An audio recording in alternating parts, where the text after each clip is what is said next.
Unfortunate castaway, marooned far from home, with nothing to share his loneliness but humans. The Rag and Bone Men by Algis Budrys. The other one, Charpentier, he called himself. He and I were going back up the hill to the foundation, carrying our bags, when I happened to remark I didn't think the Veld was sane anymore. I call myself Marrer. Charpentier said nothing for a moment. We kept walking up the gravel path between the unimaginatively clipped hedges, but he was frowning a little, and after a while he said in an absent way, "Now how would one determine that?" He looked straight into my eyes, which is something that has always upset me and challenged. I don't think one could. I felt the shock of inadequacy. Words come out of me, perfectly accurate words, I know, but I never know how, and sometimes when asked, I forget. Now I must be very lucid. I must be his kind of a man, I thought, and picked my way among my words. "These things he's had us get," I said, putting the burlap bag down and stopping so as to hold Charpentier in one place. "He wants to build something unearthly," Charpentier said, annoyed because I was playing his kind of trick on him, and so baldly. "What standards do you propose to judge by?" But I was right, and he was wrong. Now it remained to make him see. "Yes, he wants to build something unearthly, out of earthly parts. He wants to take 6 radio tubes for an earthly radio, 3 pieces of earthly lucite exactly 1/4 of an earthly inch thick, a roll of earthly 16-gauge wire, a General Electric heat lamp, and all these other things, the polystyrene foam blocks, the polyurethane plastic sheeting, the polyvinyl insulating tape. What have you in your bag, Charpentier? Out of all this, he wants to make a Veldish thing." "He spent years learning about earthly things," Charpentier pointed out. "For years we brought him books, men, everything he needs. Now he's learned that the earthly equivalents of Veldish materials, and he's ready to make his new transporter." Charpentier had a dark face, dark hair, dark beard with dark eyes. When his dark brows drew together, it was easy to see that his best expression was dark scorn. "I think he's desperate," I said. "I think he's learned all he can. He's learned what the nearest earthly equivalents to Veldish things are, and he's learned that all Earth can give him nothing closer. I don't see how he could do better. Even you cannot make apples out of cabbages. But he wants to get home. You know, he wants so much to leave here and get home. And now he's desperate, and is going to try making a new transporter out of materials nothing like those in the one that broke and marooned him here." "And it won't function," Charpentier asked. "There's that risk, but why shouldn't he try? What's insane in that?" "I fear it might work. I fear it might work in ways a transporter should not." And I shivered, for if I say something, I feel it, and I do not feel anything I don't believe is right. I have been wrong, but not often, or perhaps I forget. Charpentier smiled. "How should a Veld transporter work?" "That's not the point," I cried, at Charpentier's obstinacy in being Charpentier. "I don't have to know. The Veld has to know and be insane enough to try something different. Look," I said, searching, being my own kind of man now, and letting the words come straight from the images in my head. Assume a man stranded on an island for years. Assume he has ways of realizing his heart's desire, if only he can find the things to work with. But it's a small island, and while it's a good island, how can it give a marooned man not only comfort, but heart's desire? He searches, he perhaps sends messengers, if he himself cannot penetrate the jungle, such messengers as he can command. And in the end, after years, he knows he cannot have exactly what he wants. He can have something very near it, so in the end, he takes a rag and a bone and a hank of hair." "And makes a woman?" Charpentier laughed. "If he fails, what of it? But if he succeeds, Charpentier, if he succeeds, couldn't he see what sort of a woman?" Charpentier looked at me for a moment, but I hadn't made him see. He saw only me, and I had taken up his time without delivering value, so he chastised me. "The Veld made me and you. Are you dissatisfied?" He had that trick, Charpentier. If you tried to give him a problem he couldn't solve, he gave you a greater problem of your own to add to the one you already carried. I picked up my bag and followed him up the hill to the foundation, where the Veld timelessly waited. It was dusk, and as I walked, I turned my eyes up to the stars. One eye was larger than the other, and a different color. My nose set askew on my lumpen face. Though Charpentier was hunchback and lacked a finger, still he was a handsome hunchback. But I, whom the Veld had made second with Charpentier's example, was merely whole, and from my eyes, tears. We entered the foundation. It had been erected around the Veld when he first came, and there were men who could question. Now the building was neat and kept up, but all its many rooms were empty, and all its many machines were still. Charpentier had his cottage on the west. A very learned man had used it while working with the Veld, and I had mine on the east, where a military commander had kept his family. The Veld lived in the heart of the foundation, in the odd-shaped room whose walls traced the configuration. He had been forced to assume when his broken transporter had interrupted his journey between where? And the home he pined for. Men came from the town below the hill to care for the building, but Charpentier or I had to go fetch them. They no longer questioned. They distressed us with their constant need for commanding, and so every time they were finished with their work, we commanded them homeward. No earthly creature lived on the hill. The Veld was kindly, but an end comes to kindness. The time when the questioning of the men would have led them, if answered irrevocably, into Veldish ways. It was perhaps a kindness, too, that the Veld did what he did to questioning creatures. But however it may have been, now there were only men to be commanded. Charpentier commanded in the west, and I in the east, and the Veld,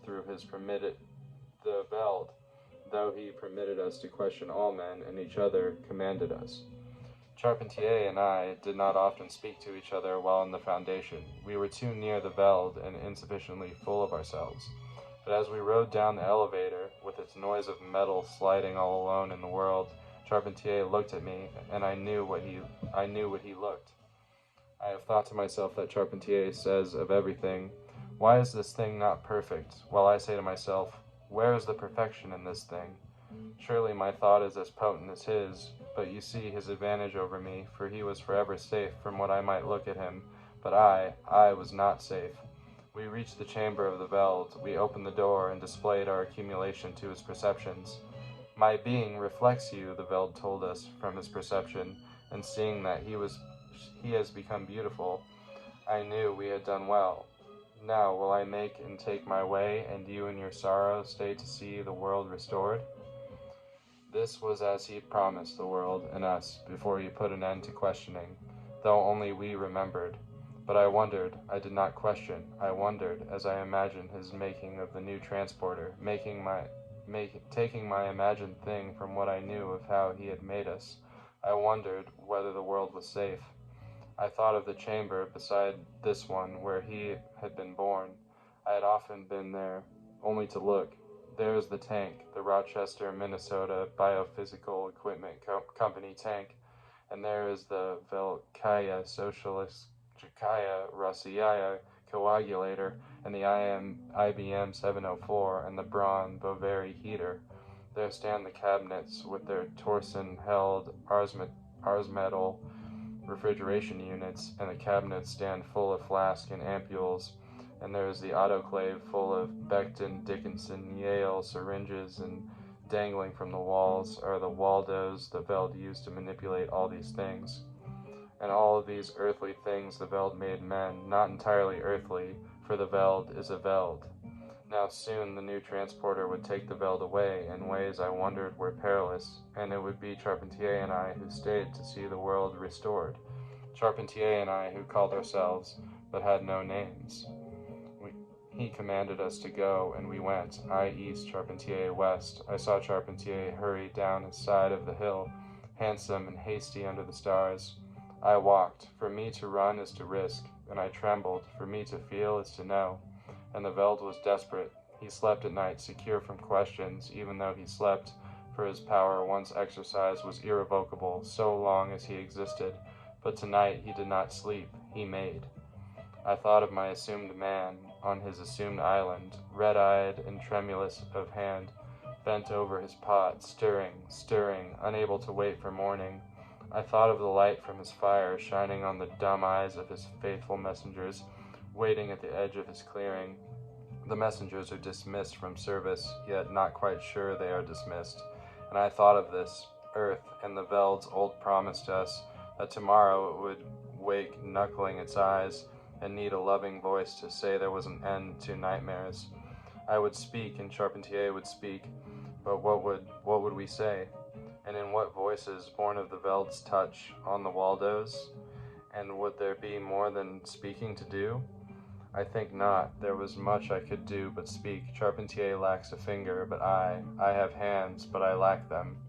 Oh, but the stars were cold.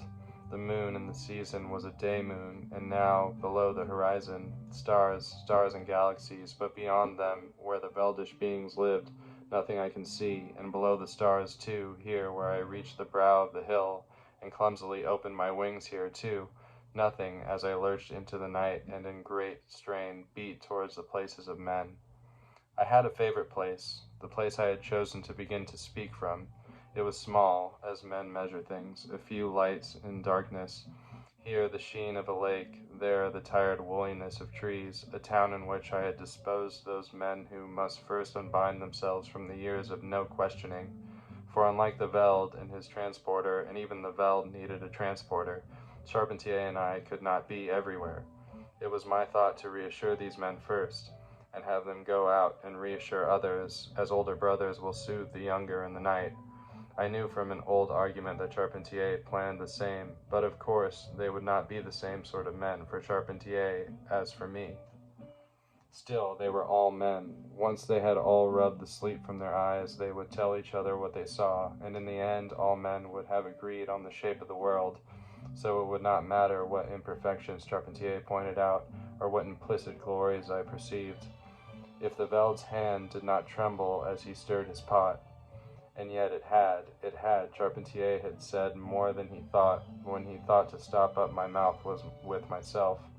I faced away from the foundation now, mile on mile behind me, but my eyes turned inward, and in me my mind hovered over the Veld. I had no actual distant eye, no way of seeing beyond the curve of the world or through the haze of the air, no ear to listen. A sound so far away cannot urge the molecules of air my pinions grope at. But often it is well enough to think, for any thought seems accurate enough to act on, and in time thoughts grow so practiced that they might well be eyes. And so I saw the Veld, though I did not see him, and I saw him falter. In me the Veld suddenly told, I have made, and I go. Forgive me for your sorrow. And I forgave him, as I had forgiven him long ago. For his duty was to men, not to ourselves, who were part of that duty, and Charpentier, I knew, had nothing to forgive, for he was glad of his sorrow. The wind numbed my eyes. I wept. Under the cold stars my crude cheeks glistened. I hovered over the town where some men slept and some men worked, because some machines run during the day and some run at night, and I listened for anything else the Veld might have to tell, for he was my irrevocable commander as long as he existed on this earth.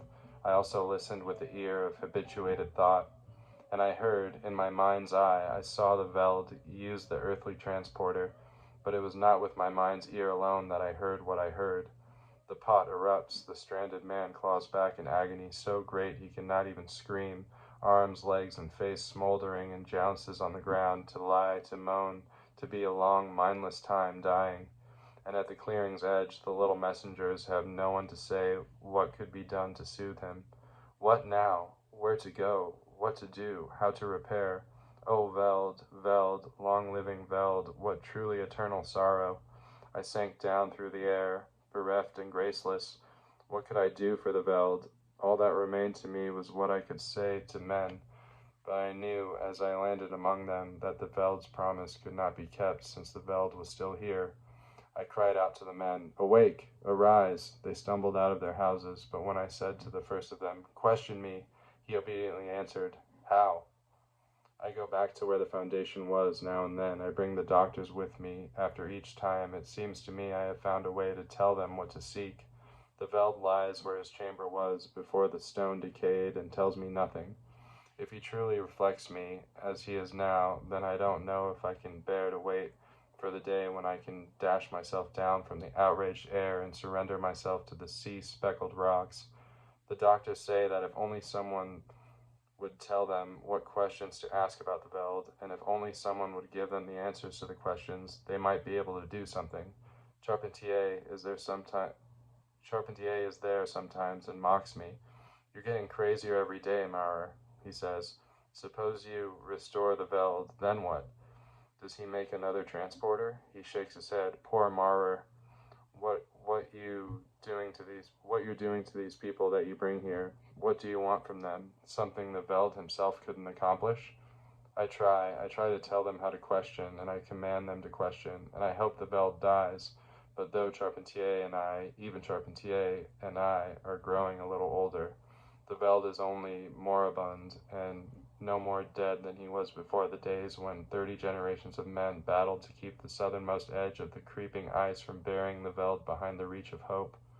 For I hope, though I can see a sprig of silver here and there in Charpentier's darkness now, the Veld must be accessible to my hope, though I must command millions of men, and I think Charpentier hopes too, because so long as he can see me failing, he knows I am imperfect, but he wishes perfection for me. I know he brings no doctors, only because he has not yet found a way for a man to respond to the command, "Be perfect." Each time the hope dies, I tell my men, "Go home now, rest," and they go home. But I blunder about, thinking that perhaps if I could kill the Veld, that would be an end to it. But nothing can kill the Veld, unless it be something the Veld knows of. So first, we must heal the Veld. And healed, he will once again seek his heart's desire hopelessly, as do I.